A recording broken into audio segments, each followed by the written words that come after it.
Good evening, everyone. Good morning, good day, good afternoon, wherever you may be. Welcome to the Architecture Fringe. If you're new to the Fringe, a warm welcome to you. And if you joined us before, it's nice to see you again. My name's Andy Summers. I'm a co-founder and co-director of the Architecture Fringe.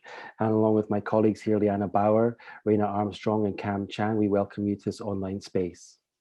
The Architecture Fringe is a volunteer-led organisation based in Scotland, which explores architecture in its social, political, and cultural contexts.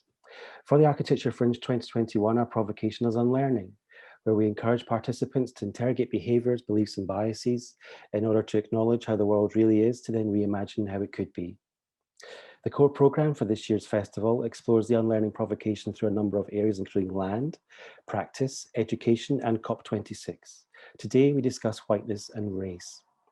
Fictive Kinships and Counter Narratives, Whiteness, Race, and the Space Beyond is work to understand the origins of whiteness, but to move towards a space out with and beyond one defined by race logic, to a place where alternative ways of dreaming, living, and being can be explored with a focus on shared intersectional goals. Tonight we are joined by three wonderful guest speakers, Amara Spence, Natasha Ruwona, and Daemmrich. Hello! Who will explore this provocation through their own research, work and lived experiences. We'd also like to acknowledge Mary Vaughan Johnson, head at Kingston School of Art in London, who through her own work and lived experience was committed to naming whiteness, talking about it and dismantling it as a system of oppression. Mary was helping us with this work here, but sadly passed away earlier this year. And we'd like to thank Mary for spending time with us and being an inspiration to many. Whiteness and white racialized identity refer to the way that white people, their customs, culture, and beliefs operate as the standard by which all other groups of people are compared. Whiteness is subsequently deployed as the normal, where non-white people are seen as inferior, as other. Whiteness is therefore a primary source of systemic racism. In context to whiteness and race, fictive kinships are perceived social ties that are based solely on the colour of someone's skin and are therefore considered to be fictional or unreal. An example of this may be where, in relation to class, a fictive kinship is created between a capitalist elite and a working class group of people. In reality, this kinship continues to afford all advantage to the capitalist elite, with little to no benefit to the working class group of people in terms of solidarity, rights, economic advancement, or well-being. Any kinship is based on skin colour alone and is therefore fictive. With counter narratives, we seek to move towards more liberated spaces, which are not defined or set by predetermined structures or practices. Spaces which enable ideas, dreams, and imaginations and are shaped by new stories, social settings, systems of value, and structures of organising. This discussion, exploring these critical themes, is a key contribution to further cultural work due for later publication by the Architecture Fringe. Liana, Raina and myself will now offer some initial thoughts on the contemporary architectural scene here in Scotland before we introduce Chris, followed by Natasha, followed by Amara. Over to you, Liana. Okay, so do we care enough? This is my provocation to my team and the wider Archifringe audience, who I know do care and who see themselves as liberal, educated, engaged, and who reflect on and question the status quo. But do we care enough? Do we care enough to not just be an ally, which is also a broad term in itself, but to bring down the whole goddamn ship? I'm going to read a short extract from Emma Daemmrich's What White People Can Do Next. Our articulation of dissent too often mirrors the parameters of our oppressors, reproducing oppressive systems, unwittingly reinforcing them, or attempting to reverse them, or indeed diverse them to make them more inclusive when in truth they need to be dissolved. Bayo Akomolabi, a Nigerian psychologist, poet, and speaker, describes our current system as a replication of the slave ship, complete with the various levels that existed on board. In actual slave ships, the captured Africans were chained at the bottom in the dark, dank hold, with the European slavers on the top deck living it up in the fresh air. Yet also they were on different levels and as such had a radically different experience of the ship. They were also still aboard a vessel of destruction. Akomolabi says that inclusion today can be understood as access to the top deck of the slave ship. Inclusion is access to power in a system that is ultimately a tool of destruction. It's not enough to make exploitative systems more inclusive. Do we want to get to the top deck or do we want to destroy the goddamn ship? And I will just leave it there and see where the evening takes us. And with that, I will hand over to Ruwona and her thoughts on education in Scotland. So I have a couple of disjointed but connected in a way statements. I'm going to start with, where's the representation in the university application process? If university applications cannot rely on objective testing alone, then interview panels or processes should reflect the background of the applicant. Where's the representation on the curriculum? How many books by Black or ethnic authors were on your university reading list? Where are the counter narratives? Where's the non-white architectural discourse? How many of us were taught about the Black history that underpins Scotland's built environment? Where's the representation to support the diverse student body? Students from Black and ethnic backgrounds have to work harder to prove themselves or be seen. Where's the representation within the studio? When I was at uni in Glasgow, there were only 2 non-white tutors. The class, however, comprised of 7 students of colour out of 13. Why do we still perpetuate white supremacy in the studio? One of the actions demanded in the open letter to the Princeton School of Architecture is to dismantle these remnants. How can we believe that a week-long visit to a place gives us the authority to design someone's environment? And with that, I'm going to hand over to Andy. We wanted to initially ground this work by talking about whiteness rather than race. In talking about race, this often gives white people the opportunity to step away from the conversation, believing that they are not racist, so this conversation cannot have anything to do with them. In initially grounding the work in whiteness, we seek to remove this excuse. Architecture is a visually led discipline, and this is no different in Scotland than elsewhere. In citing architecture as more than pretty pictures, we recall the sometimes instantaneous fervour which occurs when a high-profile lecture is announced featuring a well-known architect, which we and our colleagues instantly book into, paying for, and often travelling 45 miles to sit and look at pretty, seductive pictures of buildings and landscapes. In the main, this well-known architect is usually white, more often than not a man, and rarely, if ever, acknowledges a structural system that has been built to privilege them based on the colour of their skin. Sometimes climate change is mentioned, sometimes gender, but rarely an intersectional perspective, which acknowledges the true context of how the work in that pretty picture has come into existence. The national narrative in Scotland is that the country is welcoming, opening, and tolerant. Whilst the Scottish Social Attitudes Survey indicates progress on attitudes to race, conclusive research by the Coalition for Racial Equality and Rights confirms that there is still much work to do across society. The recent award of the RIBA Gold Medal is a case in point, where the comments section on Urban Realm was populated by people suggesting that the award was not given on merit, but due to woke identity politics. But identity politics are not new, and are the bedrock of a system constructed around whiteness and white supremacy. Everyone who isn't a white, cis, straight man knows this from experience, and all white people too know the power and exceptionalism that the current system has not only designed, but specifically bestowed upon us due to the colour of our skin. If we unlearn one thing through this year's Architecture Fringe, I hope it is an acknowledgement and understanding of whiteness by white people, to really look in the mirror. It takes guts to see your skin for what it has become as a means for violence, but guts we need and bravery too. The liberation of everyone depends on it, and that includes people who are white. I'm now going to hand over to Ruwona, who will introduce Chris.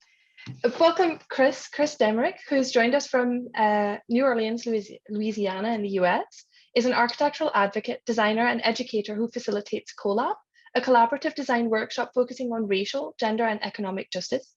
Chris serves on the board of the National Organization of Minority Architects, Louisiana chapter, and is a co-facilitator of Emergent Grounds for Design Education, a member of the Chilean School of Architecture's Young Alumni Council, steward of the Architecture Lobby's Racial Justice Working Group, and a board member of the Association for Community Design.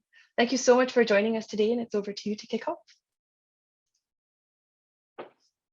Hello, everybody. Thank you all so much for having me, and to the Architecture Friends folks for putting together a wonderful, detailed program. So I'm going to share my screen now.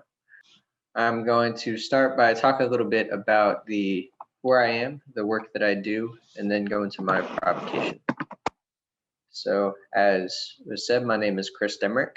You can check me out on Instagram and Twitter. My practice is called the Collaborative Design Workshop at the Collab Design Works. So I'm joining today from New Orleans, Louisiana, known to the indigenous people who stewarded this land as Bolbancha the place of many tongues. This is a geography that's been radically reshaped by settler colonialism and, of course, whiteness over the past 302 years since French, Spanish people first came with enslaved Africans to the banks of the Mississippi River. But I grew up in Austin, Texas. So that is Tonkawa land that was settled in the early 19th century. The city, as it took shape over the 20th century, grew into what's now known as a tech capital, very prosperous, wealthy, very white city, where the West Side, which is where I grew up, is among the wealthier parts of the city and maintains, or had maintained for most of my life, street names like Robert E. Lee, honoring generals of the Confederacy who fought to maintain Black people's enslavement during the Civil War. This is one of the main streets of my neighborhood, nothing I was ever raised to question, in a city that considers itself very liberal and progressive, but it's just a fact of life. That's who the street was named for. This map over here on the right, you can see from a 1928 zoning ordinance that specified the locations within the city of Austin where people racialized as Black could live. It's an attempt at containment and construction of apartheid, which I'll get into a little bit later. And of course, in the United States, we like to think that in the 1960s with the civil rights movement, this was deconstructed and it no longer exists. But I can tell you, I went to a high school which was on the second floor of a building in the northeast side of the city in a historic Black neighborhood where the white students were bused in from the white side of town to go to a well-resourced school with great teachers who got paid really well on the second floor, while down on the first floor, Black students from the neighborhood and Latino immigrant students were educated by teachers who weren't paid as much with fewer resources here within the very same building. This educational experience was really at the beginning of my emerging understanding of like my place within the system. And it's happening around us all the time, but it really takes some historical consciousness to get to see it as a white person. So a little bit about the work I have done currently. This is a gathering just before the pandemic, mapping Black queer architecture and planning with Morgan Aguilard. And during the pandemic, you might be familiar with Mardi Gras in New Orleans. Is a big celebration with floats. And during the pandemic, an evolution of that was to create house floats or building floats to decorate buildings in the city, as we might have done before in the streets. And so I worked on a public art project, putting Black histories of New Orleans Mardi Gras onto a building on the campus of Tulane University, Madison Wells. So the system of apartheid in the United States is particularly called Jim Crow. So my provocation here is asking the question, how can architecture uphold white supremacy? How could it be used to deconstruct it? This is an activist in Marshall, Texas, a small town about 2.5 hours from Austin, protesting last summer during the movement after George Floyd was killed in front of a Jim Crow era Confederate monument on her town square. So in order to understand where we are now, of course, we have to look to the past. Going back to Montgomery, Alabama, because it's where my own family immigrated in the mid-19th century from France and Germany to the southern United States. Probably well known around the world as the location of the Montgomery bus boycott, where Martin Luther King and Rosa Parks first became famous, and the Voting Rights March in 1965. But this Capitol building, a symbol of white political power, was designed in part by an enslaved Black man, Horace King. So in recognizing who holds power in these spaces and who creates them, we have to see that it's not like this is naturalized white space necessarily. That Black authorship, as Brandon mentioned, really does underpin a lot of these spaces that we occupy, even if that's hidden or obscured. So down to New Orleans, looking at after the Civil War, we kind of familiar with the narrative of, well, the North fighting against slavery won the war, and then somehow there was still racial inequality, and not until the Civil Rights Movement of the 1960s was there freedom for Black people in the United States, which is not at all true. After the war, after emancipation, Black people in the South constructed a multiracial integrated society. It's a period called Reconstruction. And that included schools, hospitals, all kinds of institutions that were built in the years after the war, including the Abraham Lincoln School in downtown New Orleans, which is one of many sites of these histories of organizing for Black freedom in New Orleans that's been completely erased from the cityscape. Another right around the corner is the Mechanics Institute, a location where the integrated legislature of the state of Louisiana was meeting to try and pass laws to allow Black people to vote in 1866 when it was attacked by white rioters, former Confederate soldiers. A place that's been completely erased. There's no plaque, no markers telling the story. So when this happened, you'll probably also have images of this at the beginning of January this past year, the riot at the US Capitol. People in New Orleans were talking about like, oh wow, like this isn't unfamiliar at all. There's been this political tradition of white people angry trying to murder Black legislators in the Capitol building. And in 1866, they actually did it.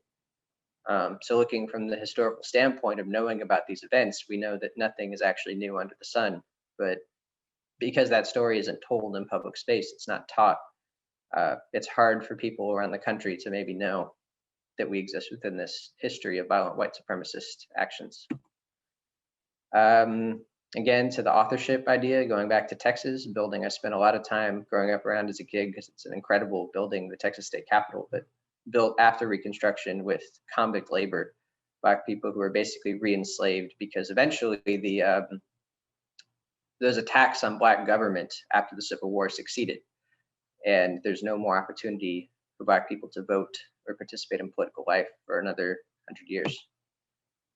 A little bit more about the history of Jim Crow, looking at the Tulane School of Architecture building in the early 20th century. Architecture in the United States is constructed as a profession that only allows white people.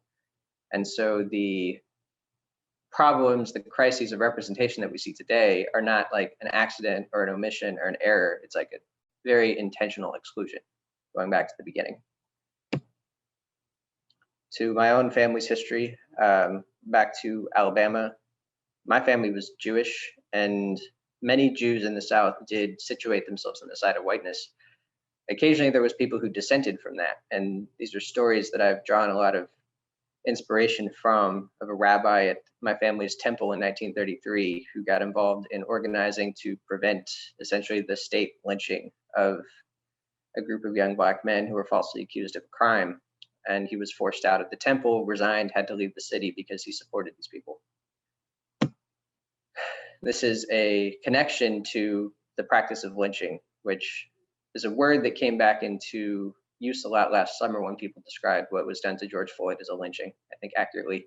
But it's a practice with a long history in the US, in the South and around the country. Looking particularly at Texas, it's often broken down by county because it's allegedly an act of justice. It's a Black person is accused of a crime, and then this justice is being brought to them outside the justice system, sort of parallel to courts. So looking at the intersection of these legal, illegal manifestations of white supremacy and design education, where did they overlap? There's a famous architecture education movement at the University of Texas in Austin in the mid-1950s called the Texas Rangers. I grew up in architecture school learning about these people and like their revolutionary perspective, but of course we look at this group of people and we see a bunch of white men who had different ideas from other white men before them, but ultimately it's still just all white men talking to each other. And those histories are written without acknowledging that there was also at the exact same time a battle by Black students to try and get into these institutions. One of them being John S. Chase, the first Black graduate of any school at the University of Texas at Austin, became a prominent architect in Texas for the next 50 years. But to the Texas Rangers, just looking at the ways that they described the architecture of government, these county courthouses, these local capitals across the county seats of Texas. There's 254 of them. A lot of them are absolute architectural landmarks. But looking at the ways that these professors at the architecture school at UT Austin describe them is really stark when you compare it to the murders of Black people that are happening often in these town squares around the same exact time. This is the courthouse in 1905, a couple years after it was built. and then a lynching that was perpetrated there in the city of Lockhart in 1904, the year before, of a Black teacher. So here, the architecture professors call it a city plan that's entirely legitimate, a legitimate relationship with the authority created by the law and justice. And Ida B. Walls Barnett, journalist who exposed the crime of lynching in the South, talking about how illegitimate this entire system of government, this entire system of law is because of what it is used to do to Black people.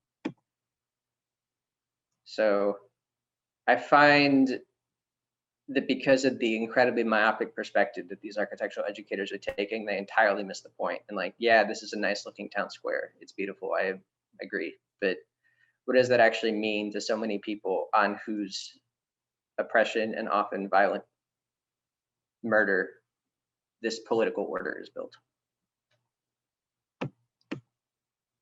So just pausing to process real quick, because this is incredibly heavy stuff. And as we move into a little bit more of the what do we do next, kind of like to stop and take a breath real quick. Yeah, this is an image from the Project Pipeline Summer Camp, which is a program I've been involved in for 7 years now here in New Orleans. It's a high school design education program through the National Organization of Minority Architects, educating mostly Black, Latinx, Vietnamese students here in the city. And more than that, creating space for them to articulate their own visions for what urbanism and design and urban planning and policy should be. Recognizing that they too are authors already at a young age of urban space, and they need to be given agency and capacity to execute what they want to do. But it's not like we should go in there and teach them how to see. They already have ways of seeing. We're just facilitating their practice. What are the values that we bring to this work? Pretty crucial in my own personal practice is thinking about some of the values embedded in Adinkra symbols, which are West African, come from present-day Ghana, were brought by a lot of the people enslaved in South Louisiana and written into the architecture of the buildings, the ironwork of New Orleans, and have really inspired a lot of contemporary activism in the design community, such as the Black Space Manifesto, produced by a group of architects and urbanists over the past 5 years or so, who kind of created their own to articulate a set of values for architects, designers, and urban planners. And one of my favorite here is this: reckon with the past to build the future, that we don't know where we're going until we know where we've been. The concept of Sankofa, or bringing the past with us. The person whose process I've looked to a lot for inspiration is Dr. Andrea Roberts, who teaches at Texas A&M about freedom colonies, or these Black towns that were created by emancipated people during and after Reconstruction. Dr. Roberts' process is a lot of gathering, a lot of physical presence, and a lot of interviews and listening and talking, and not so much like just heavily academic research, but it's a very personal practice that I admire a lot. And so in some of my own work, such as the House on Claiborne in New Orleans, Louisiana, this work has come also a lot through conversations, through some research, yes, to kind of understand how the city developed, what are the archives that tell us like this land was used by this person for this at what time, this traditional more architecture and urban planning research. But then a lot of meetings, a lot of hanging out with the owner of this house, the tenants of the house, just to figure out how they use the space, being very present in the process of this renovation. Working with students who are organizing events to do public engagement, being present as the construction is going on, and kind of being attentive to the people who are actually doing the labor,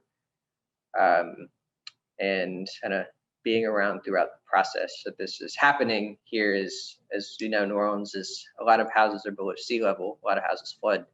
And so a part of this renovation was to elevate this house 5 feet out of the flood zone. Looking a bit more at the racialized history of the neighborhood, the owner of the house, we think, might be the first Black woman to buy a house in this subdivision that was created in the 1920s was legally only available for white people to buy property in it. She bought in, I think, 2011, but may have been the first Black woman to buy property in it ever. Yeah, so again, it's a very collaborative project and process. It's not just me going and telling people what to do, but it's listening, designing with, not designing for the people who occupy the space. That's what I got. Can I ask a question? Yeah. I'm really, thank you so much for sharing that. And I'm such a lover of Dr. Andrew Roberts' work as well. So thank you for bringing that into the conversation. I'm really curious as to, was there a moment, like I know you touched on your sort of your school experience and that the racial disparity sort of, you acknowledged that. Was there a moment where you felt like, I'm going to dedicate my work, myself, into having a critical analysis about race and architecture? Was there something specific that sparked that in you, or where did that sort of come from? It's a great question, thank you. And it is one that I like to ask, particularly of other white people coming into this work too, because like we all have an origin story, because it's never something we were like born with this consciousness of. For me, it evolved over a couple of years, had a lot to do with my relationship with my grandparents who moved from Alabama to Austin when I was growing up.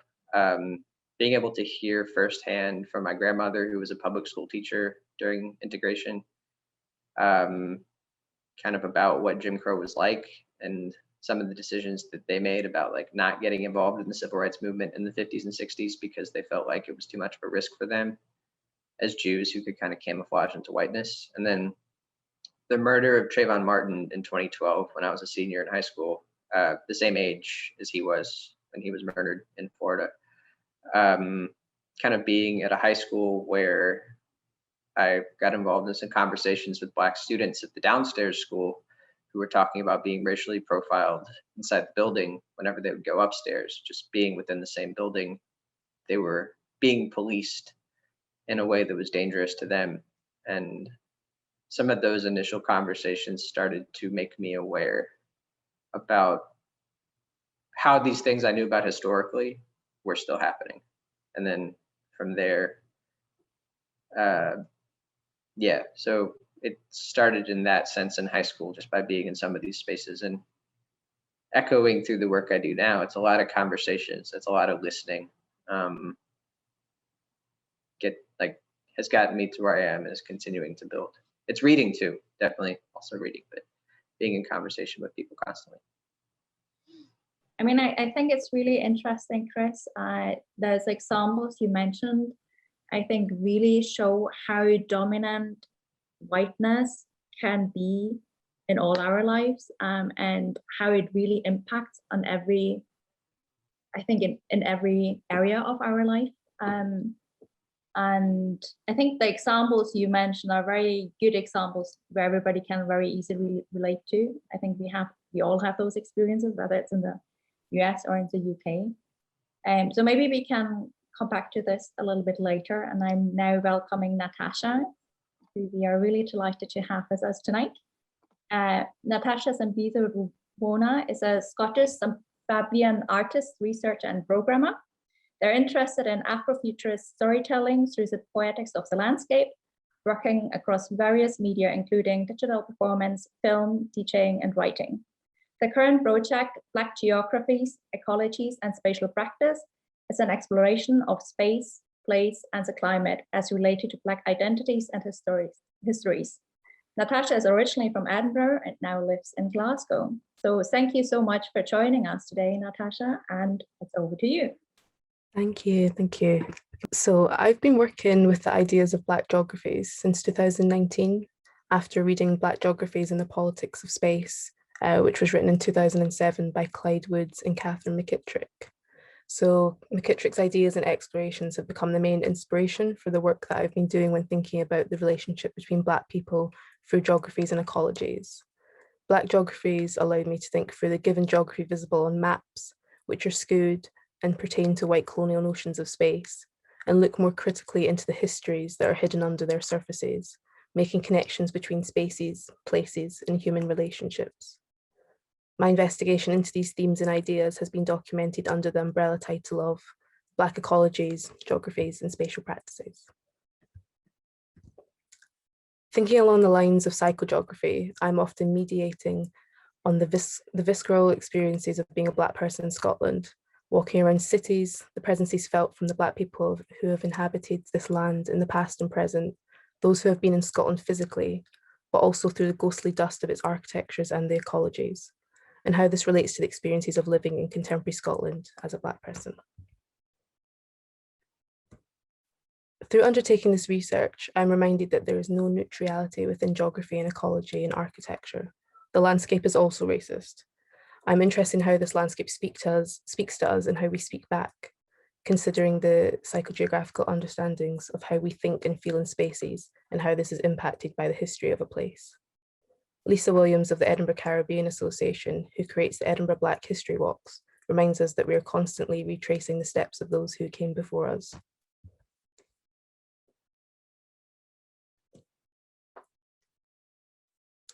Catherine McKittrick describes Black geography in Demonic Grounds, Black Women in the Cartographies of Struggle, as being subaltern or alternative geographic patterns that work alongside and beyond traditional geographies and a site of terrain of struggle. This tension is useful in highlighting spatial hierarchies, why they exist and their effects.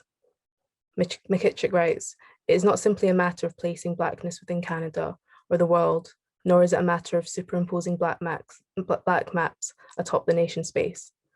Rather, Black diaspora theories hold place and placeness in tension through imagination and immateriality, and therefore respatialize Canada on what might be considered unfamiliar terms.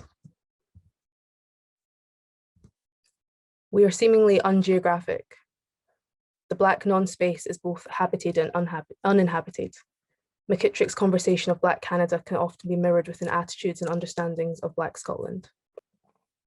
This is again from the book Demonic Grounds, which I'm going to reference quite a bit.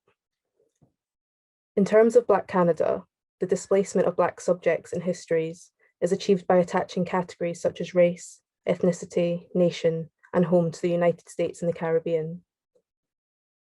To belong as Black in Canada is therefore to necessarily belong elsewhere. This process of naming Canadian Blackness as Caribbean or US unhinges Black people from Canada, while also reducing Black specificities to an all-encompassing elsewhere, simply non-Canadian.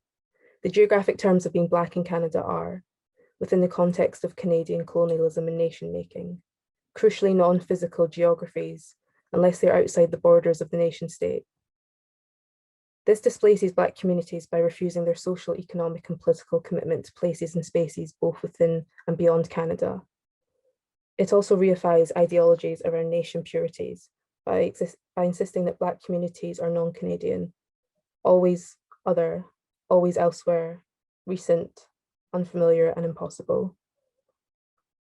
Because Canada is riddled with these different forms of disavowal, the geographies of Black Canada also tend to be constructed according to narratives of absence or elsewhere. Susan Ruddock's discussion of race, scale, and place in Toronto in Canada outlined how Blackness can be comfortably forgotten because Canadian racism effectively denies the Black community any geographic relevancy. If Black geographies are, according to Canadian nationalism and its citizens of white and European descent, irrelevant and elsewhere, then active production of Black spaces in Canada is necessarily bound up with a contradiction. Black to Canada is simultaneously invisible and visibly non-Canadian. This contradiction demonstrates the subtle ways in which domination shapes what has been called the absented presence of Black Canada and Black Canadian geographies. Black people in Canada are geographically un-Canadian. Their bodies, and therefore their histories, tell us so.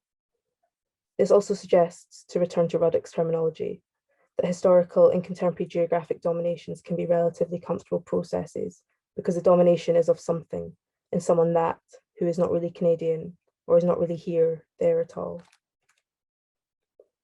The wonder of Black Canada, however, discloses incomplete disavowal, places and spaces that leave ideological and material traces, locations that can and have been uncovered, sites that continually produce questions, historical and contemporary subjects who have an interest in missing persons, histories and geographies, and positionings that revisualize and reorder. the landscape. Historical and geographic disavowal produces something else, which does not entirely negate the presence of the subaltern, nor does it exactly replicate the past that is attempted to erase. The tensions between community and preservation, absence and erasure, scatter the Canadian landscape, illustrating that places local and national are inflicted with unexpected, unacknowledged historical maps. Geography and Black Canadian geographies therefore demand an exploration of wonder in order to unravel what is beneath and beyond existing geopolitical landscapes. So I'm really interested in that, like the relationship between Scotland and Canada that McKittrick describes, but kind of applying those kind of notions to Scotland or contemporary Scotland. Through McKittrick's discussion on Black Canada, we have been led to believe that Black Canada and mirroring this, Black Scotland presences are new. Through this misinformed temporality, diasporic spatializations make it seem that our contribution to Black Scotland is through an unlocal narrative of history, originating from other places and other times. We can also identify and mark out race and difference through a name, or a false impression of what a name looks like or is supposed to look like. McKittrick takes a quote from a story by Dion Brand, which I will read. Note the denaturalization of space and place, as well as the ways in which a different sense of place advances Dion Brand's geographic concerns in her essay Job. It was that tiny office in the back of a building on Keele Street. I had called the morning before looking for a job, and the man answering remarked on that strong Scottish name of my putative father and told me to come right in and the job would be mine. Yes, it was that tiny office in the back of a building on Keele when I was turning 18, and I dressed up in my best suit outfit with high heels and lipstick, and 97 pounds of trying hard, desperate, feminine heterosexuality, wanting to look like the man on the phone's imagination so I could get the job. When I went to the tiny office and saw the smile of the man on the phone fade and disappear because all of a sudden it needed experience or was just given to someone else. Yes, it was that man on the phone, that office on Keele Street. The man's imagination for a Scottish girl he could molest as she filed papers in the tiny office. It was that wanting to cry in my best suit and high heels I could barely walk in, and the lipstick my sister helped me to put on straight and plucked my eyebrows and made me wear foundation cream in order, I suppose, to dull the impact of my blackness, so that the man in the tiny office would give me that job. That I could ever think of getting such a job, even so small and mean a job. That some white man could forget himself and at least see me as someone he could exploit. My sister worked in the kitchens of hospitals, and that is where I did find a job the next week. And that is where we waited out the ebb and flow of favour and need in this white place. So names too also become places, placemakers that map our geographical bodies. In response to McKittrick's work on Black geographies, I've been excavating Black Scottish geographies and histories. Black people in Scotland make up a tiny percentage of the population, yet the legacies of the transatlantic slave trade and colonialism mean that the built and natural environment have been largely shaped by Black lives over time.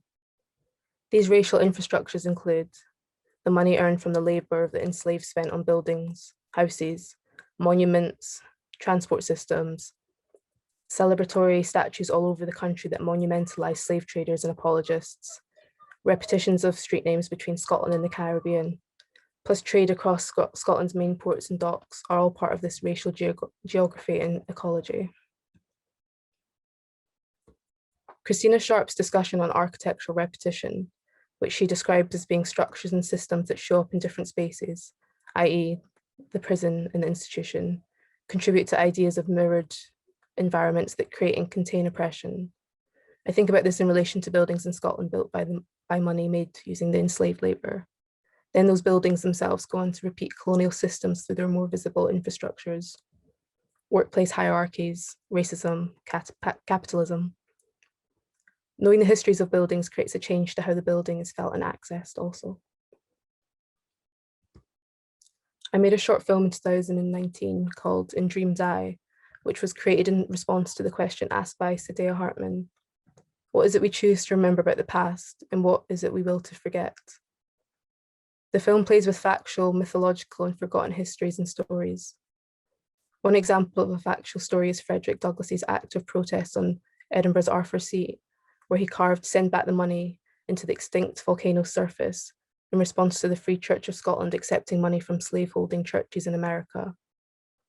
In Dream's Eye, it reimagines Arthur's Seat as a site of Black resistance and activity, while showing the relationship between Scottish land and Black lands as being not too dissimilar as they seem.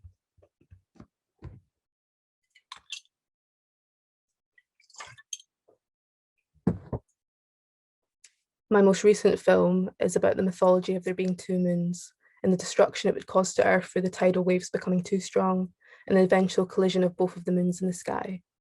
The moons sit as a metaphor for being Black and Scottish, two supposedly contradictory mythical identities floating in time and space together, causing an anticipated wreckage to the land. In Black Geographies and the Politics of Space, McKittrick and Woods describe the ocean as something that prompts a geographic narrative that may not be readily visible on maps. This tension between mapped and the unknown reconfigures knowledge, suggesting that places, experiences, histories, and people that no one knows do exist. This tension allows those of us who are left outside of conventional mapping processes to investigate unknown and underexplored sites as our own territory. McKittrick goes on to revisit this idea of the unknown ocean through page 130 of Demonic Grounds. She writes, while encounters with the unknown made the uninhabitable a newly available geography for exploration and economic gain, it also translated places that were previously deemed non-existent, underwater, unlivable, into conquerable and profitable spatial categories.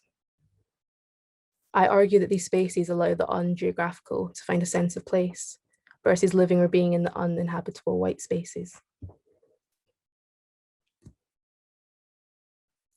The water segment of Black ecologies, geographies, and spatial practices began early 2020 with the first part of research into cowrie shells and their different uses as currency in exchange for people turned into property and adorned on bodies for luck and healing, and commodification more recently, as they are now widely available in the high street stores.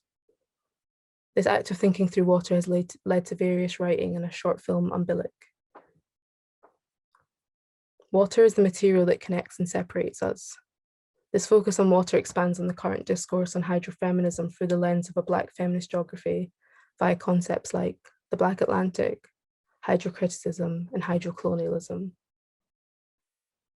These terms are useful for linking Black subjectivity to bodies of water.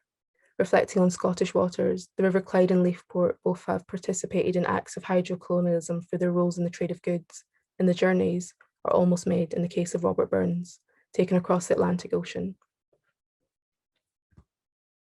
Thinking with and through water has helped me to understand the extensive reasons why space is never neutral, and it is always politicized. Scottish Black history is a haunting, where the unmapping subsequently renders a different form of mapping the space. Finally, I want to locate ideas of haunting, Afrofuturism, and myth-making while dreaming within a Black feminist future framework to encourage thinking and action about some of the ideas I've put forward. Using Afrofuturism as a methodology to reimagine and create new structures for society, alternative outcomes can begin to prevail, such as an abolitionist future.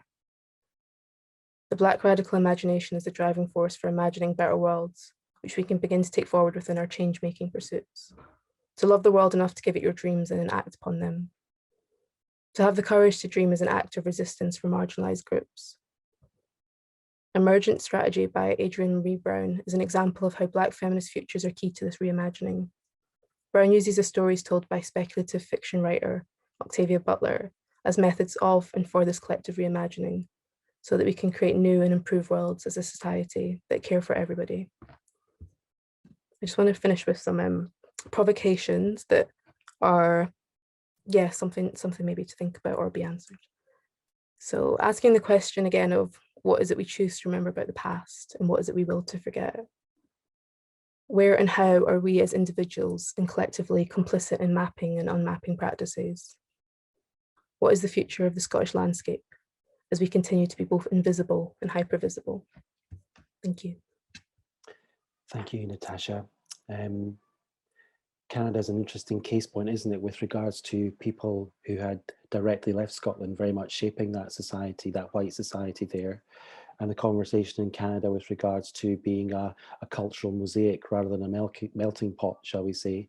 And that's very interesting in terms of reflecting then that back into Scotland and how we describe society here. Does anybody have any questions initially for Natasha or reflections? Also, thank you for bearing with me. I'm so dyslexic, so trying to read through that was like... That's okay. I mean, mapping is super hyper political, isn't it? Have you seen a sort of evolution of the mapping in Scotland through your work, or? That's interesting. I think I was going to add a section, but I didn't really have enough time to think about these alternative maps that are being created. So there was one that's like by the National Galleries, I think, that yeah, is a map of all the places the American abolitionists visited in Edinburgh. So like Frederick Douglass, because obviously he had a really strong relationship and strong connection to Scotland. So there's those kind of alternative maps that pop up. There's that other one where you could trace people, I guess like the slave owners or people who benefited from it, that map in Scotland, which is quite, or Edinburgh, which was really interesting because there was some near where I grew up actually, which was quite surprising. I expected it to be kind of mainly based in like Newtown, but there was, you know, I'm from kind of the north side of Edinburgh, so like Crammond, Davidson, Main, Silverknowes area. So there was some in Crammond, but then you look at that and that's quite a wealthy area now. So I wonder how much those kind of links in terms of like, yeah, the money of these that people have kind of made through that, or like the kind of money they got back, how that has impacted the buildings or like the communities there now. Yeah, I wasn't aware that Frederick Douglass had been up to Arthur's Seat actually. That was interesting. And there was a Edinburgh slavery map on the Architecture Fringe back in 2016, which tried to, yes, visually share more these points of financial gain. And it was interesting that it wasn't just in the Newtown. Exactly, yeah, that was so widespread. And I think, yeah, that was like a real shock to me, I think. And then living in Glasgow now, I think that in some ways there's been a lot, Edinburgh's kind of caught up in some ways with those conversations, but I think Glasgow, everything seems very like much more present in terms of those like ideas of wealth, and the conversation seems more open. Like Adura Onashile did like a recent, I guess, like walking tour of like Merchant City. So yeah, I guess like pieces of art as well that are confronting these ideas and histories and what that means now seem just a lot more visible here. But I think, yeah, the interesting relationship between like Edinburgh and Glasgow and like the water and those kind of connections, and yeah, the complicities are, yeah, really interesting. Yeah, I think Glasgow's more apparent because of the mercantile nature, where in Edinburgh it's real the government power with regards to the development of the city there, so it appears a little bit more insidious. For sure, yeah, you can really feel it, I think, walking around the town, and even just going to the River Clyde, I think, as well, has lots of like haunting energy. But thank you for your initial provocation. We appreciate that. All right. So now I just introduce Amara, who is our last speaker here. Amara Spence is an artist, organizer, designer for social justice movements and spatial practitioner. In 2013, Amara co-founded MAIA in Birmingham, England, an arts and social justice organization invested in the radical imagination and systemic transformation through infrastructure building, space creation, resource redistribution, and cultural programming. In 2020, Amara also founded the Black Land and Spatial Justice Project with a campaign to raise funds to invest in knowledge production, decolonial frameworks, and the reparative means of our built, natural, and virtual environments. The project will launch in 2022. We're super delighted to have Amara with us. Now, hand over to you now. Thank you all so much, and thank you for such a warm introduction, and much gratitude to my fellow panelists who have given me so much to think about already. I kind of want to get straight in, and I feel like this quote has been shared a lot recently, but Malcolm X, who's one of the giants in my life, says that revolution is based on land. Land is the basis of all independence. Land is the basis of freedom, justice, and equality. And I felt like I wanted to ground my provocation in something from Malcolm X, because so I live in a small town called Smethwick, which is sort of on the fringes of the city of Birmingham here in the UK.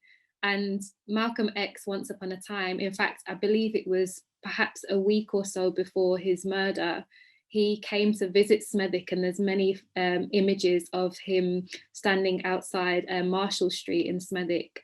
And this photo often gets romanticized, and him coming to Smethwick often gets romanticized as, you know, look at this person, this icon, this critical thinker connecting with us here in England.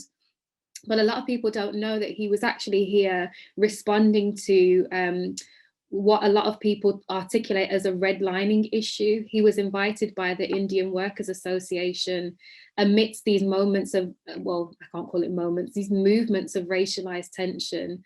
And when the Indian Workers Association invited him to Marshall Street was a street in which the residents were lobbying what was then a conservative government to buy up all of the land and reserve it for white families and white homeowners only. And the then conservative government that was led by Peter Griffiths agreed, and they bought up the property on Marshall Street and saved it for white homeowners only. And now if you pass along Marshall Street, there's a blue plaque and it says Malcolm X was here, and we erase that history, we erase the racialized context of why he was there, but also we miss so much of the story. So I really wanted to anchor the conversation in that. And so I'm really interested in liberation, and I kind of want to start by reflecting on the fact, or I want to kind of offer a challenge to those who we're sharing space with today, that I don't believe anti-racist practice is enough, that I don't believe sort of anti-whiteness and anti-oppression work is enough. How are we going to commit to pro-Blackness, and what does that look like? And that shift in orientation requires us to show up in the world different. We can't afford to rest on our laurels in anti-racist work, in sort of imagining ourselves as liberal, and so everything is okay. And I'm going to come to this shortly. But I kind of wanted to start by reflecting on the fact that everything we know about land and property rights, law, policy, and therefore every way in which we've come to understand the industry, the built environment, architecture, is inherently anti-Black. So we have developed a lot of our theories and concepts from philosophers like John Locke. John Locke was somebody that we reference as the father of liberalism, right? And I think that's a really important note to make. This is the father of liberalism, within which we have developed a lot of our concepts about land and property rights and law. In his second treatise of government, he philosophized, and he said that any man who works on the land has the right to own it. So any man who works on the land has the right to own it. The challenge was that when Locke was developing these theories, he was also a significant investor in chattel slavery. He was one of the biggest investors of the transatlantic slave trade of his time. And so he was simultaneously invested in the dehumanization of African people and also the upliftment of mankind's entitlement to property and space. And so we know that in the dehumanizing of African people, they were denied their humanity, and therefore they were identified as property. And we know that property can't own property. So here we are, this father of liberalism, and this person who has developed a lot of the frameworks and concepts. Him and his contemporaries have developed these concepts within which we now understand how we've developed our understandings, our concepts of land and property laws. And it's no surprise then that we have developed whole systems that have been codified, rooted in anti-Blackness from their origin. And I kind of want to uplift, I've heard a lot of critical conversations, and particularly from Deanna Van Buren, who is based out in the States. And she often says that we build what we believe. And I think that this is a really important note to make, at how in architecture and the built environment, we are complicit, and not only complicit, we are active in anti-Black violence and oppression. We make monuments of what we believe, what our architectural aspirations are. We have to think about how our policies have been conceived and implemented, how Black people are policed in public, who accesses architectural education, who accesses and holds agency in the workforce, and we've already touched on some of this today already, which public spaces are sacred and which are disinvested in, burnt down, demolished, who gets displaced in that. We can't have a conversation, as we know, about architecture without speaking about race, whiteness, and the systems with which have emerged from that. And so, because I'm really interested in this shift in orientation, in that we don't stick at anti-whiteness, we don't stick at having the critical conversation and feel like we're progressive thinkers.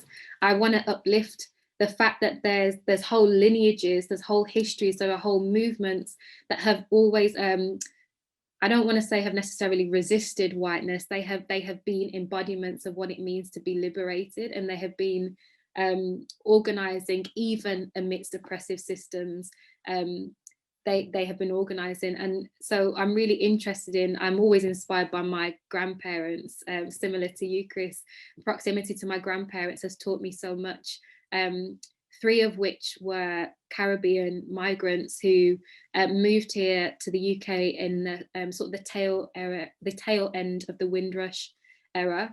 And so as a form of survival, you know, we had migrants who weren't able to access mainstream banks because even that was racialized, and they weren't able to access certain resources. And so they invested in these forms of cooperative economics in which everything was rooted in shared resources, trust, moving at the speed of trust, communal organizing. Essentially everything was shared, from households to childcare duties to responsibilities to cooking to who's doing whose laundry. Like, all of these things were shared, and not simply because survival depended on it, but also because we knew, our ancestors knew, our elders knew, that the only way to thrive is as a collective.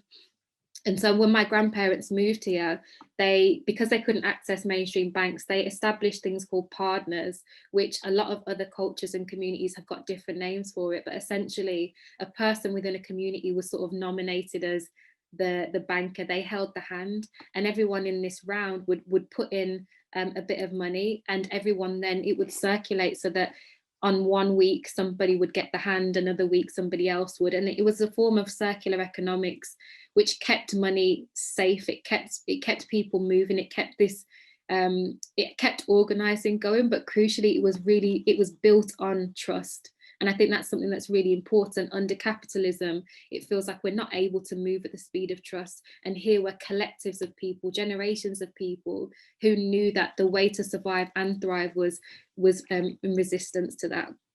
And I also want to geek out for a tiny second about stewardship. So there's a lot of conversation about returning to sort of Indigenous practice, Indigenous wisdom. And I think that this sometimes also gets romanticized here in the UK in particular.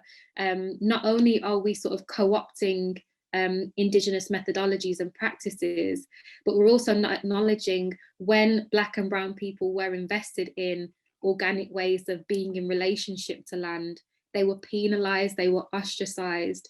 I'm going to share a little story. So I have maroon heritage, so I'm a rebel by nature.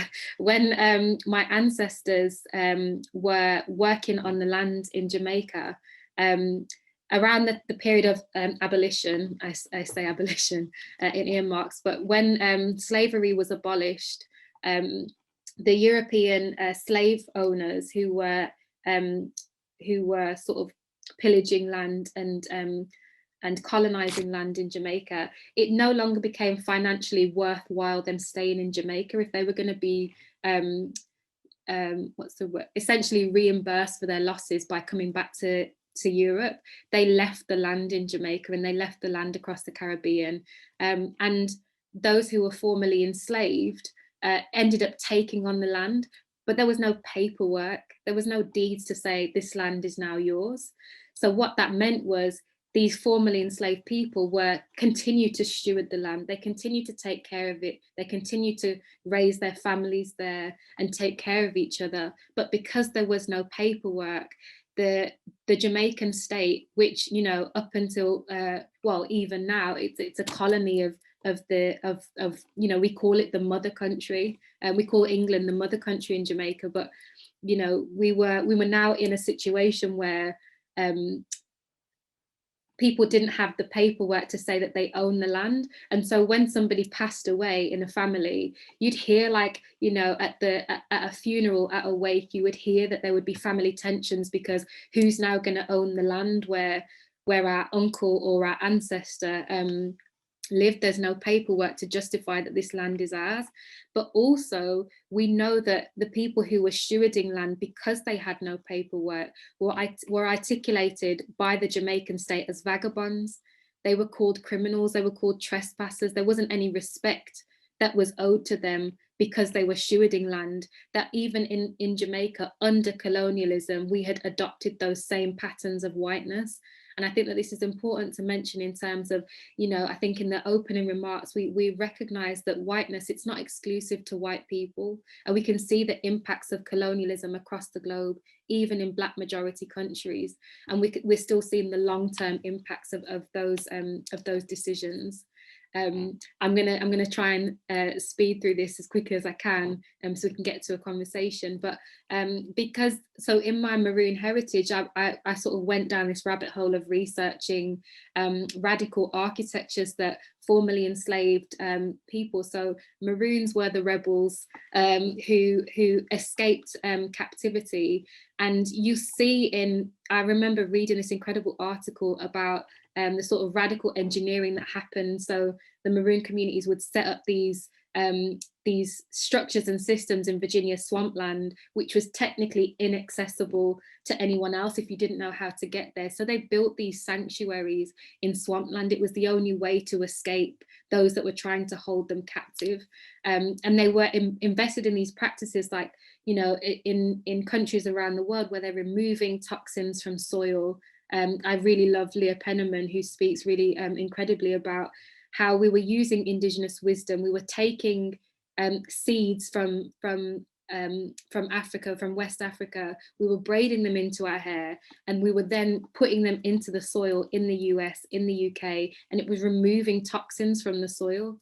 And so we think about how we were embedded in these sort of like radical indigenous practices in order to grow crops, in order to claim sanctuary. And this laid the foundation for what became community land trusts, which now has been whitewashed, but we know that community land trusts were created by African Americans as a way to preserve, protect, and amplify their space, as a way to claim sanctuary.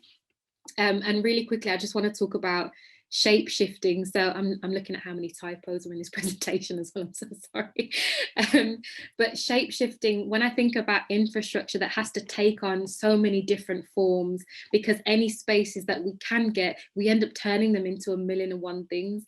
I think about the way that my granddad's home is essentially a community center in this predominantly white neighborhood. His house became this beacon for racialized kids to claim sanctuary. I think about the way that the Caribbean grocery store becomes like the social surgery. It becomes the place where you find out how to fill in your paperwork, or how to access support, or how to get a taxi, and how to use Twitter or whatever else. It becomes this place where you access resources and are engaged in this interchange of dialogue. I think about the way that the kitchen table becomes a supplementary school. I think about the way that churches and mosques have become these resource centers. And there's something about shape-shifting infrastructure that's really important. But it feels though we need to really think about, you know, and Chris talked about it as well, what do we then build when we have this critical analysis, when we understand the context with which we're emerging from? What do we build and what do we invest in? And this was a question that was integral when I was thinking about the Black Land and Spatial Justice Project, which really emerged from years of research, but it felt like at the time that the Colston statue was torn down in Bristol, that it was the most pivotal time. I'd never seen a critical conversation about race, about monuments and the public realm in the UK in such a mainstream way as I had done in that moment. So it felt like we needed to speak, we needed to ensure that this wasn't just a momentary situation. The Black Land and Spatial Justice Project wanted to recognise that Black people have found so many ways of organising to collectively build, create, preserve space. And the projects seek to invest in bold infrastructure and radical reclamations of our environment. And the way to do that was through resource redistribution. It's going back to, you know, forms of mutual aid. It's going back to sharing knowledge around the kitchen table, and how do we grow the capacity for that to happen. And those resources, they're financial just as much as they are knowledge, but crucially we have to engage in decolonial frameworks. So we're not trying to recreate the same patterns of harm that have led us to where we are. And we understand that collective organising is crucial to how we redefine and reimagine our relationship to space.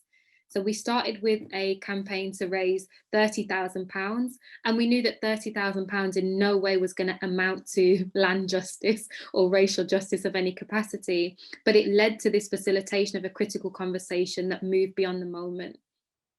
So I'm going to quickly talk about some of the practice that I've been engaged with and what's coming up with the Black Land and Spatial Justice Project.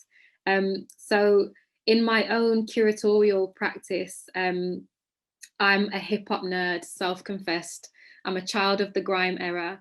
And one of the things that I became really accustomed to was the idea that hip hop and grime are social critiques of their environment. They are people who are expressing the challenges, the frustrations, the joy, and everything in between of what it means to live in a place that has been disinvested in, of what it means to live in a place within which you know, it's necessitated by crap policy and terrible planning decisions and really poor architecture, and that we have created an art form and global movements from social critique. So I was thinking in my curatorial practice, how do we take this critique and imagine something that is liberatory? How do we think about the relationship between hip hop and sci-fi? How do we take, I'm a big Adrienne Marie Brown fan as well, and Octavia Butler fan. So thank you so much, Natasha, for raising that. But, you know, how do we think about that relationship to place in a sort of visionary way? And so I'm happy to speak about that more in the conversation.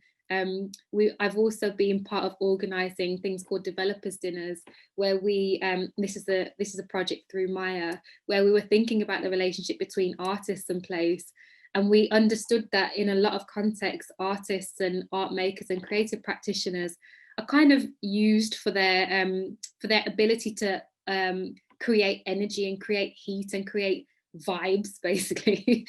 And so in this practice, we know that art becomes a form of like complicity in the upheaval of land values.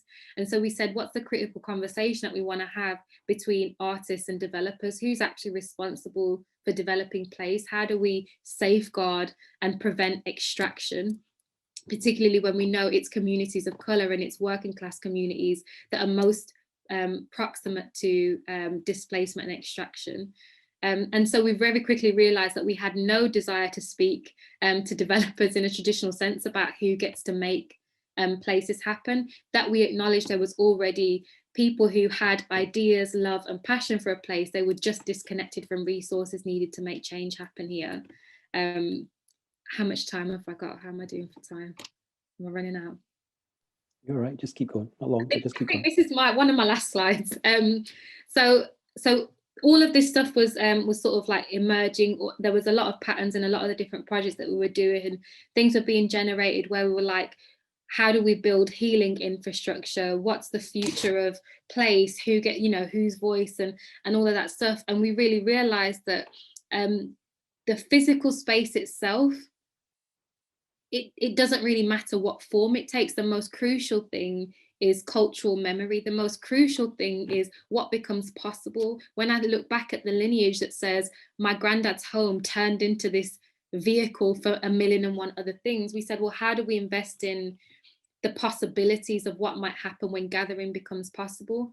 And so we knew that if we're going to build infrastructure, it also can't be rooted in grant reliance. It can't be rooted in state subsidy, because we know that when in times of austerity, in times of financial hardship, when money gets cut, those places are the first to go.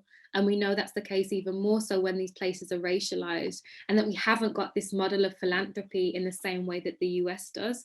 And so we knew that if we're going to create physical space, which really matters, that it has to be able to stand up of its own accord. And I started to, I do a lot of dreaming. I dreamt about this place mainly because I was watching Jane the Virgin, and Jane the Virgin series 1 was set in a hotel. And I was like, we got to build a hotel.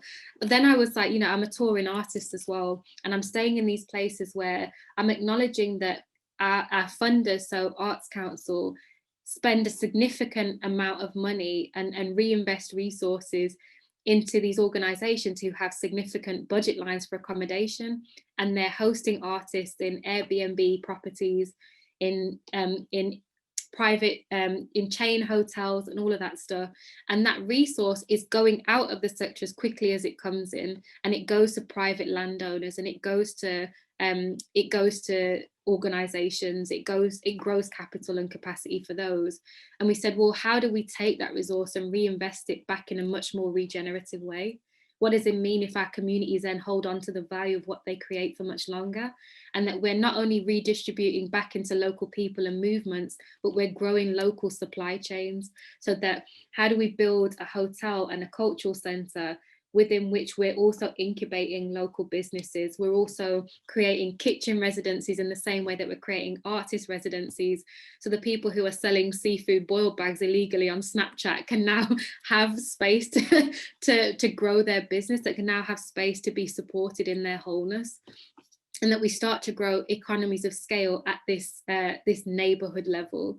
And so while we're dreaming about this space, we also said it's not enough for it to be financially sustainable. It has to be spiritually sustainable. It has to be able to take care of us. It has to be able to be a site for healing just as much as it is one for imagination. And so we were thinking about the precedents for, you know, where are we inspired by? And we quickly realized the precedents for this infrastructure, they don't exist within the cultural and creative sector that we've emerged through. They exist in these really organic, informal places like my granddad's home. They exist, you know, they exist in the libraries, the youth centres, the community centres that austerity has stripped us from. So we said, how do we build in the spirit of my grandparents' home? So we called the hotel Abuelos, Spanish for grandparents. My granddad's Dominican. And we started to then map out, well, we don't have resources behind us, we don't have capital behind us. How do we get proximate when our people are needing us right now? What's that version of things that we can start with? So we took on a house, we called the house Yard. We said, we've got some kind of plan for what we want to do with it.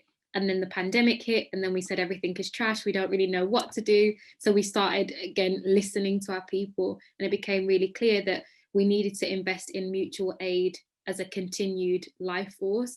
We needed to get resources to people as quickly as possible, because we knew so many of our community were falling through the gaps of state support when the pandemic hit. We knew that we were even, you know, having conversations about kids who were now homeschooling, who didn't have access to digital resources, to internet. So we said, how can we make this site as a site of possibility for all those people who are slipping through the gaps? And slowly over the last year or so, when we got the keys, we've been expanding Yard in line with COVID restrictions to say, what can this site now be made possible for? And we've been using it as a workspace, a gaming space, with people are kind of reclaiming the gaming as joy space and radical reclamation of gaming. We feed our neighbours, we take care of kids very much in the same way that the Black Panther Party, they articulated that feeding kids was so crucial, like as a political movement, and that was one of the biggest forms of resistance that they had, was feeding kids. We know that we need to take care of our people, so how do we invest in this? And I'm going to stop talking now, because I'll go on for another half an hour. But thank you so much, and I'm really hoping that we can explore a bit more in the conversation. Thanks so much, Amara. I mean, you shared so much there.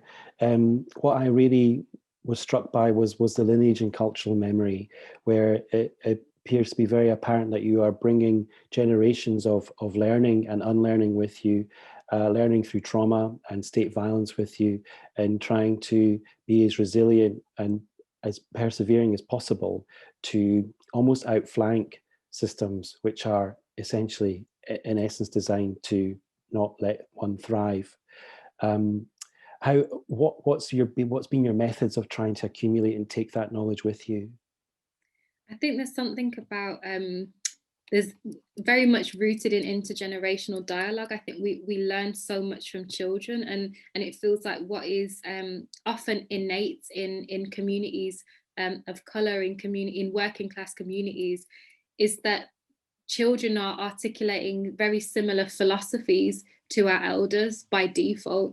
So we had, so in the curatorial project I was talking about in Beats, Rhymes and Cities, we take, we kind of workshop through illustration, graphic design, poetry and songwriting, and we work with people to take sort of like hip hop and grime concepts and create data from those ideas. And from that data, we create these generative design sculptures that are hip hop responsive. So we create this like hip hop responsive architectural city.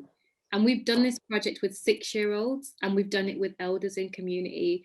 And it's always so incredible to see that, you know, so often we feel like the architectural, public planning, urban planning conversation feels really high level, but you've got these 6-year-old kids who are speaking about the needs of architecture, and they're thinking about sanitation, and they're thinking about who takes the bins out as like a form of care work. And we see that replicated in the same way in our elders. So I think there's something also about actively listening and not trying to prescribe too much and seeing what emerges.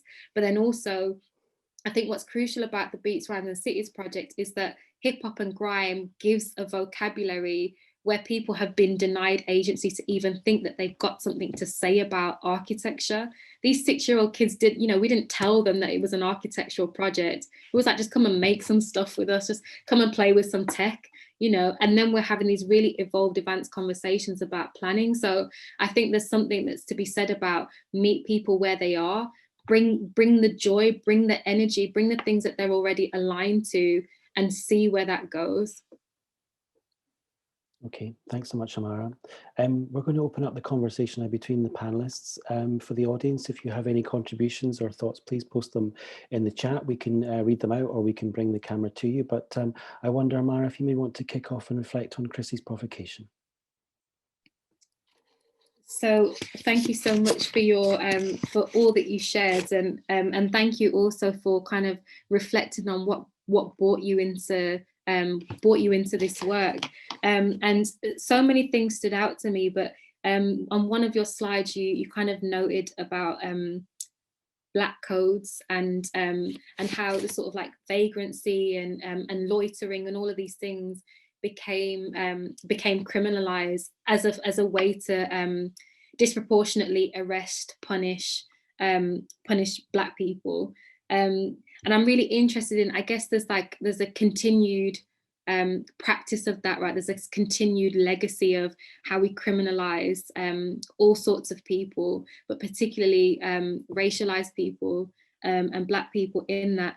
And I just wondered, like, in your practice, do you speak much about, I guess, abolition? Is that something that sort of enters your thinking or your practice? And how do you imagine that the built environment might be able to comment on abolition, if that's in your thinking? Ooh, great question. And one that I've been a part of a lot of conversations about, particularly in the past year. And weird because it's also like incredibly heavy. So like a couple blocks from my house, last week, there was a woman who was a 70-year-old woman who's a kind of a community elder who played in a drum circle at Congo Square nearby every Sunday, who was a physical therapist. So she was like well-known, traveling around the community. She was murdered in a carjacking. And people in her community, particularly like the drumming community, organized kind of a vigil, but a drum circle yesterday to remember her by, and to both remember her by, but also I think to implicitly spatially reclaim the place in front of her house on the street where she was killed. There was drumming, There was dance, and there was some speech making by some local, some folks in community about how the man who killed her is not disposable, and how we're not here to talk about locking him up. We're not here to talk about how he needs to be further hurt and damaged, but we're here to talk about like a practice of that idea. I think it's Ruth Wilson Gilmore says abolition is a presence. Abolition is a conversation about what we're doing instead, what else we're spending money on, because we have an election coming up in the fall in New Orleans, and there's a lot of conversations about, well, are we just going to give more money toward policing? Like, is the solution to this problem of carjackings and murders giving police more money? Because that's clearly not going to solve the problem. And often that operates in like academic level conversations, but I opened with that because it was just a bunch of people on a street talking yesterday in direct response to this terrible thing that happened. And it gives me a lot of hope to see that that's a response that people can have. Within architecture, I think it can be harder to push those conversations because we're often more disconnected from it, particularly white people who only became aware of it last year, which is a lot of us, particularly in a space like the architectural lobby, where have kind of recently stepped into a role of stewarding our new racial justice working group. Like, there are these older conversations going back to the 1990s that Raphael Sperry of Architects, Designers, and Planners for Social Responsibility, Deanna Van Buren, other folks, particularly around the Bay Area, have been a part of a prison design boycott in architecture, kind of positioning architects' relationship to abolition of prisons as a refusal of labor. And I think that that has the potential to be effective only if we can actually organize architects as workers in the first place, which is like an ongoing and very difficult struggle in the United States. But I think a more accessible conversation now is if we're abolishing not only prisons and policing, but the idea of human disposability and the idea of the surveillance of Black people, of all people, but particularly of Black people. What else are we investing in is where I have learned to kind of start the conversation, because part of it's just in a practical sense, like I'm talking to a lot of like older firm principals who've run a practice in Louisiana for 40 years, and they're just some white people to whom the concept of abolition is like some crazy thing people are saying on TV news. But if we're talking about investing in schools, that is a place, I think, where a lot of people who aren't part of these conversations about abolition can start. So I've learned kind of how to have those conversations on different levels with different people, but it's incredibly,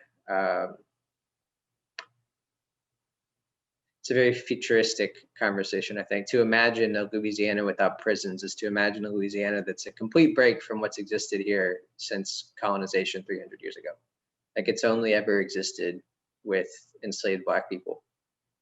But kind of in the spirit of Emergent Strategy and of Octavia Butler, God, I've been a part of some reading groups recently, going through both those texts of Parable of the Sower and Kindred, which the versions of those that I read were both graphic novels. So I highly recommend if people haven't checked them out yet. There's graphic novels of both of them. They're awesome. I'm a visual person, so it really helped me connect with the story. And yeah, I've been drawn more in the past year into thinking that it's possible, while also learning even more about how challenging it will be to get there. But I believe that it's possible to get to abolition. Thank you. It's not an easy question to answer. I'm particularly interested, Amara, in kind of talking about marriage. That's actually a principle that's come up a bit in that house on Claiborne project that I showed. That house is located kind of far from the river, and so the river is where like the first settlement, where like the plantation houses were built, and then the quarters where enslaved people lived were just behind them, and then the swamp back in the middle of the city of New Orleans was where Maroons escaped to and where they lived. And there's pretty loose documentation of like what actually, where specifically did they have their settlements. Could just kind of say like, I know that there was Maroons living in these places at some point in the 18th century, but very similar to what you described with the grandfather's house, like Brittany, my client friend who owns that house, like she's one Black woman, one queer Black woman as well, who owns this house in the middle of this neighborhood with a lot of wealthy, straight white people. And she's creating a space very much like what you described. I mean, she has created it. It's been there and she's been evolving it for nearly 15 years. So it's really cool hearing you talk about that. And that this has existed for such a long time too. And knowing that these spaces have existed for such a long time in so many places, often kind of under the radar. And sort of hiding in plain sight too. Yes, there feels like to me there's something, I've been speaking with a lot of my peers about, no disrespect, I'm going to try not to sound too Californian, but there's this like there's a spirituality, right, to work, for want of a better word, to like movement in which it has no place in a capitalist context. So often it's been hiding in plain sight because our systems and structures weren't positioned to acknowledge or understand the value of these. And that's something to me that's like, when I think about how many of my peers, for example, you know, and my elders didn't get resources for their projects or their work before last summer, that suddenly after last summer, it's like, oh, everybody understands your work. They don't, but they understand now Black people should have resources. Although I'm really interested in like, well, I am and I'm not. I'm interested in white guilt and how suddenly, how quickly resources move in that fragility.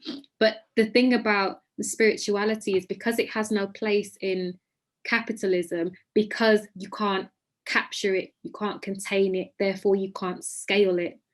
I feel like there's been something that's really exciting about where I'm feeling in movement. There are so many people who have acknowledged the spirit in whatever way that appears in their life or their practice. They've acknowledged it and they're building something from that within their own context. So it's dope to hear that your friend and client has tapped into and has been tapping into this spiritual practice. I wanted to, can I ask Natasha, because I'm really interested in when you spoke about Black feminist practice, I guess kind of giving us the framework, giving us the blueprints, giving us the lessons, the education. I wonder if you could expand on that, and particularly who are the Black feminists that really that shape you? Yeah, thank you for that question. It's funny, I did a workshop earlier actually, and there was a question that was like, who are the people that kind of shape you in that way? So I think I might go back to that list a little bit.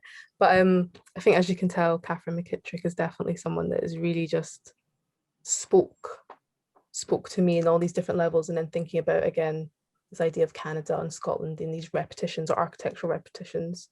And I've been doing a lot of maybe thinking, and I think Catherine does this too, around like citations and like how I really enjoy like reading and putting like text together, and that really informs how I like visually like communicate my work. Like a lot of my films are based on these kind of ideas of reading and reading as a practice. So this idea of like citations as poetry and and thinking about the way that in which we reference things and how they all come together at the end, and how this is a story in itself now of like the journey that I've been on to read something or someone's recommended. So I think, yeah, thinking on that lines, Catherine, definitely. Christina Sharp's book, In the Wake, has been so instrumental for everything, and I think it's one of those ones as well you can kind of revisit. But I guess as well, thinking about Black feminism as something, as like a gift, and it gives, and it's the starting point in a lot of ways. I remember I was really into researching feminism when I was younger, and then not realizing that actually that wasn't built for me, and then not realizing till later, till I read Bell Hooks, another person that can be a part of that. Yeah, that she's, you know, she really spoke to us, and spoke in a way that really highlighted the differences between white feminism and Black feminism. And then that was like a really instrumental moment of realizing, like, oh, not everything you consume is kind of for you. I think that you just look for the alternative reading list, or the alternative authors, or the alternative writers, but really always coming back to Black women is that instrumental point. Yeah, and I wanted to mention as well, there's an artist called Alberta Whittle who works in Scotland, across Scotland and Barbados. And again, her work really just centers a lot of healing and restoration, and kind of grappling with difficult histories, but how do we do that collectively and with community at the center? And I think those are threads that really run across like Black feminism, is that, you know, we need to come together, and we need to really, it's not an individual thing, it's how we create the space for each other. So yeah, I think, yeah, the people along those lines of thinking about those themes, for sure. I had a question for you, or not even like a question, maybe just, it was really interesting to hear you talk about grime, because I think that is like, well, I like, there's only a couple of people that I kind of can think of in the UK who speak about Black geographies and Black land.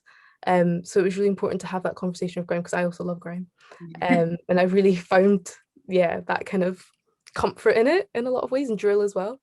And I was reading something around the lines of like, I can't remember the text it was, but it was talking about music videos, and how like grime music videos are always situated in the landscape. They're always outside, they're always around, you know, estates, like blocks of flats, and it's about groups of young Black men coming together. And I thought, this maybe isn't really a question, but more just a comment, that, yeah, just that conversation is super interesting. And maybe I wanted to ask Chris as well, if there's maybe, I guess, yeah, around the lines of like hip hop in America, and thinking about that spatial practice. So the first name you said was Clive Woods, and I thought, like, oh my God, like, whose epistemology is so. And then when Amara, you were talking about hip hop and grime, which I actually don't know terribly much about grime, but you're describing like the politics being embedded in the music in a way that really meshes with Clive Woods' blues epistemology.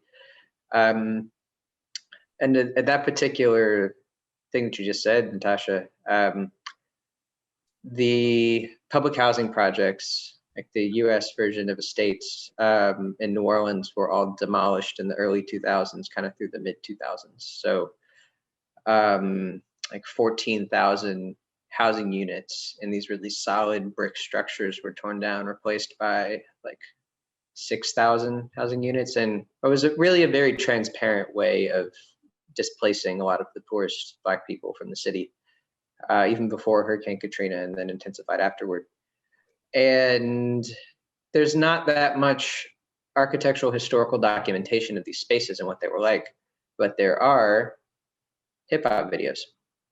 And so I have been, at first it was almost like an accident, because I was just watching some videos that were taken, like there's a Clips video, who aren't actually artists from New Orleans, but it was filmed with, I think, the Hot Boys, maybe. Someone could correct me if I'm wrong, but it's like, it was in the Magnolia Housing Project, which are right across the street from like a site that I had in architecture school. And there's not much documentation of the housing projects as a space, like through Black people's lens. Like, what documentation of it exists is from the white architect, and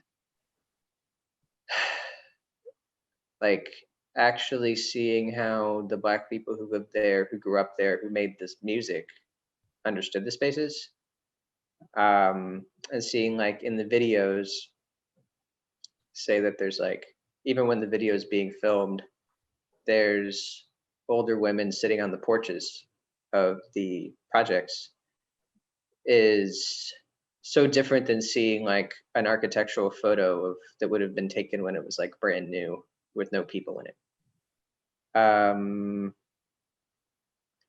And it's not like they were producing a video as an act of architectural documentation, but it is. And it's so much richer for obviously the fact that it is musical as well. And the music is telling the story of disinvestment, and it's telling the story of striving and the frustrations. It's a big Navy base outside New Orleans, and they do flyovers of the city sometimes. Wow. But yeah. Yeah, so I think that's something I can kind of speak to there. And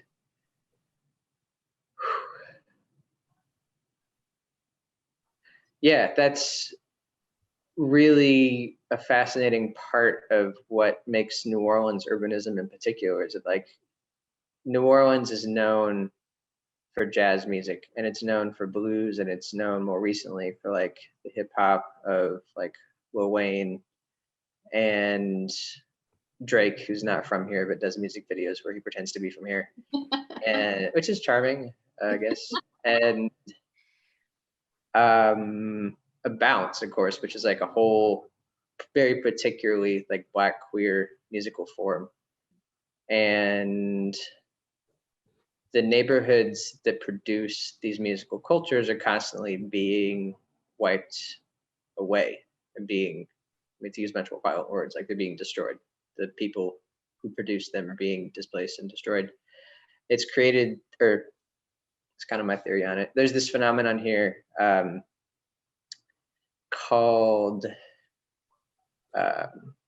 party buses. I don't know if that's, I'm sure it's a thing that exists in other places, but it's particularly prevalent here, of like kind of like old school buses have been converted into traveling like clubs where people will like put big sound systems in them and stripper poles and like a bar built in. And so on like weekend nights, and they're painted like vibrant colors on the outside. They all have like a name, like a club would, and they're traveling all over the city. And I'm not the right person to do a good analysis of it, but when I look at it, I do see kind of like an effect of this displacement is that like the neighborhoods where the clubs are have been destroyed, and the clubs that do exist are policed heavily and told that like, well, you can't get a permit, we're going to shut you down because it's too loud, that kind of stuff. And so the response that Black New Orleanians have created, or one of the many responses, is like these traveling clubs that go up and down the highways and down the avenues. Kind of, they're everywhere at the same time. Mm-hmm. And it's where this big generative action's taking place that's like almost resists being displaced because it can just pick up and go somewhere else.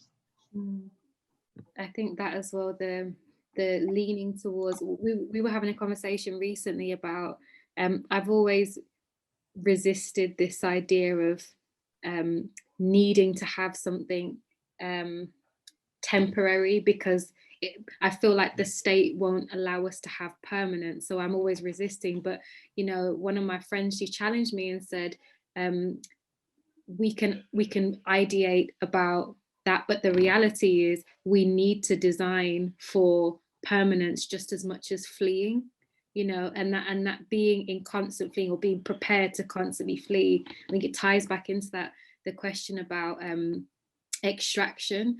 And, you know, in Birmingham and other parts of the country, you know, the nightlife in the 90s, and it was sort of heavily policed. So by the 2000s, there were these policies in place that said, if you're a Black person and there's more than 2 of you, you can't come in. Or if you're a musician who wants to perform this gig, you can't do it here for no reason. You know, there were all of these things that came into place.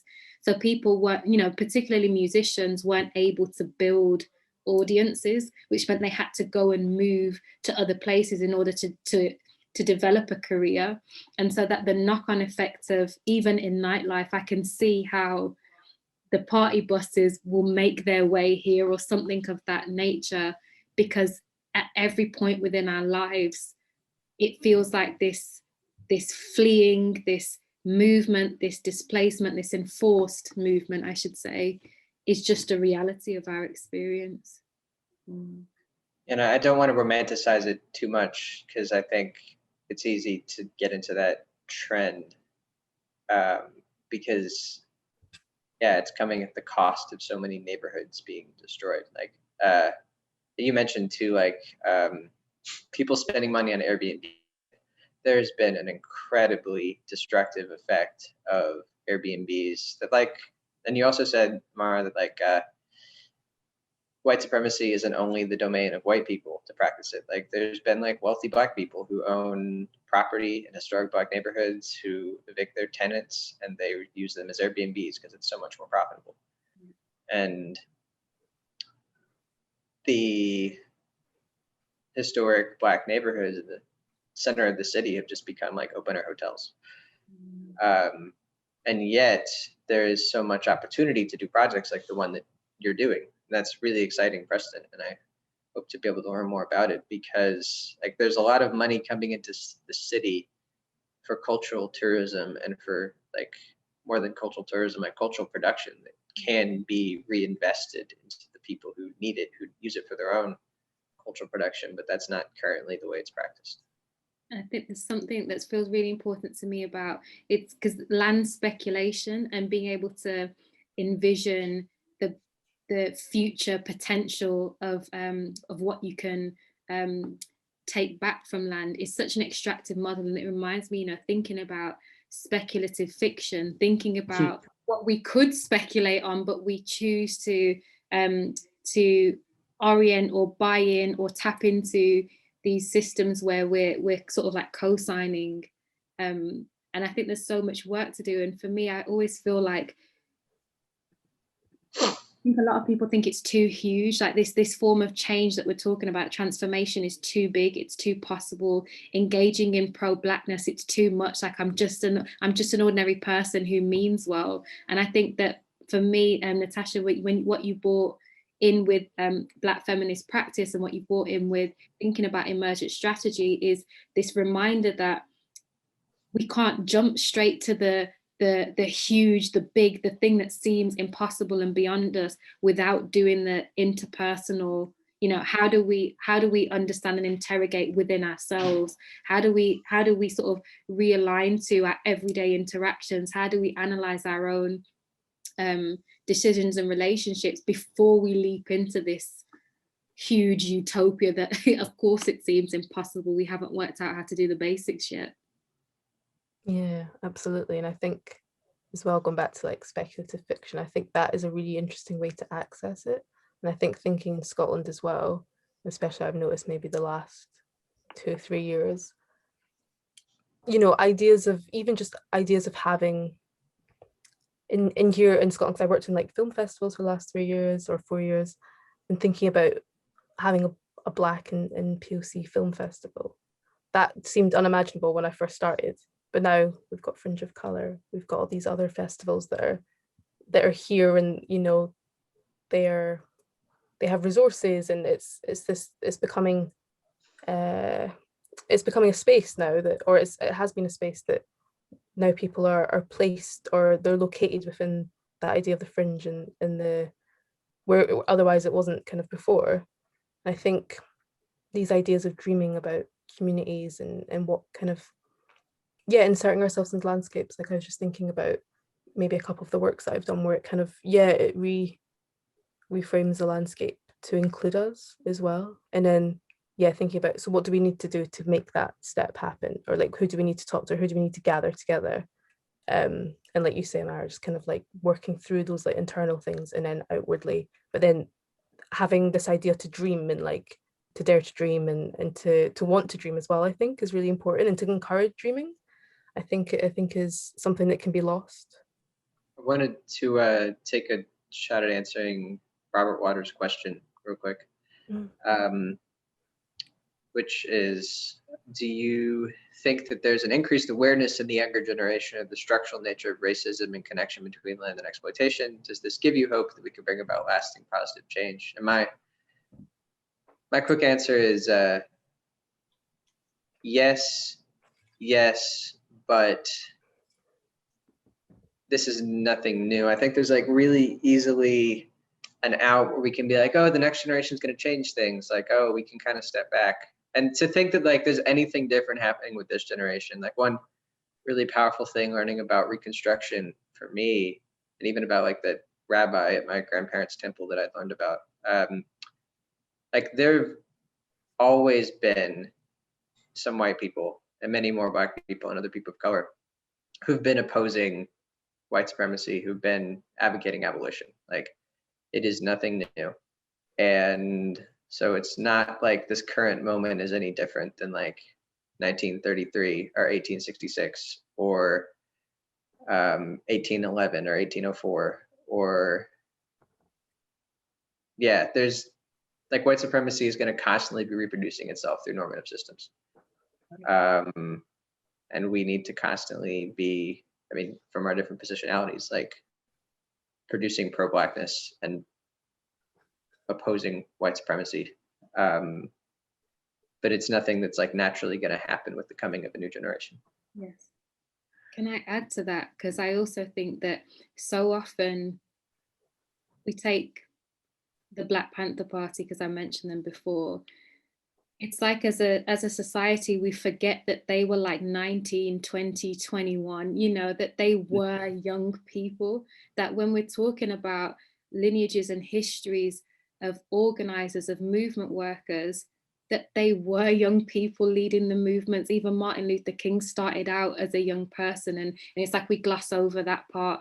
And we even, you know, because you talked about Rosa Parks, we even imagine Rosa Parks as like an elderly lady who was timid and needed a sit down, forgetting, you know, there's decades of organizing, and that she was also still a young woman at the time. You know, I think we gloss over that, and we forget that young people have always led the resistance. Yeah, absolutely. And I think, yeah, definitely. I think in terms of resources as well, resources seem, and I mean that in the sense of people, you know, now writing books and creating films and having these events like this that are having these discussions about, especially in Scotland, I think things are quite slow, and I think different geographical places in Scotland are slower than others in that sense, because I think, you know, obviously there was an idea of like Scottish exceptionalism and how we're very like outside of colonialism and slavery. So I think now, you know, things are being spoken about more, and, you know, there's a lot of people, I think, working on developing things for younger people and programs, and I see that popping up quite a lot now, and I think that's really interesting, because I don't know how that would have, if I was like a lot younger, how I would have responded to that, or maybe how that would have influenced what I do now quicker, or if it wouldn't have been something I talk about now, if that makes sense, because I think I may be on that journey as well. I think a lot of ways that younger people probably have more resources than what I've kind of tried to learn in the last few years, because it's maybe being taught in extracurriculum. I don't think it's in schools yet, maybe a little bit, or they're going to, you know, youth programs, or they're going to events, or their parents maybe even know more and the people around them. So I think it's interesting to think about, yeah, knowledge and understanding on that and how that's shifted. But yeah, I definitely think it gives me hope, and I think, yeah, I think you have to be hopeful, and definitely with the younger generations and who's coming up, and yeah, who's here now as well. Okay, thank you very much, everybody. I don't think there's any final questions from the audience, but I just would maybe just go to a sort of final summary, even though I think you've summarized it very well there, actually, everybody, with regards to the imagination being a key tool for moving forwards, and particularly critical, what Chris mentioned, is that white supremacy will constantly re-emerge, to be vigilant against that. This work here with the Architecture Fringe is ongoing, and we hope to produce some output. This is kind of the start of this project here. So thank you very much for all your contributions. There's so much to think about and so much to invest in. And I think what is also critical is knowledge and history, and learning how to organize and outflank, again, systems of oppression. And would anybody like to have some final thoughts? I'm not sure if I have any, but just thank you. I think that was I think we could have spoken for quite a long time, couldn't we? So yeah, it was really nice to connect with you both and understand more about your work. And yeah, I'm just looking forward to having more of these conversations, hopefully. Absolutely, and also just because I'm really passionate about abolition in so many different contexts, and including borders, and how we think about geography. So to be able to be in conversation with you both in different, places and spaces, and both of you are invested in work that is truly incredible. I'm just, much gratitude to you both, and to the Architecture Fringe team for making this happen. Yep. Likewise, this has been very special. It's great to be a part of this from not Scotland. But I do hope to come to Scotland someday and to meet some of y'all, and to have more cross-pollination and see how we can continue to learn from each other, because I'm very inspired right now, and because it's fortunately only 3 p.m. for me, I'm gonna go be inspired for the rest of my day. So Yay. Well, thank you, everybody. Thank you again to Amara, Chris, and Natasha for your wonderful contributions. We really appreciate you being here tonight. The best of luck in your sabbatical, Amara. Thanks again for joining us. Thank you to everybody who's joined us for the event. We really do appreciate your attendance and your commitment to helping us move forward with this work. So I wish you all a very good evening, and take care for now.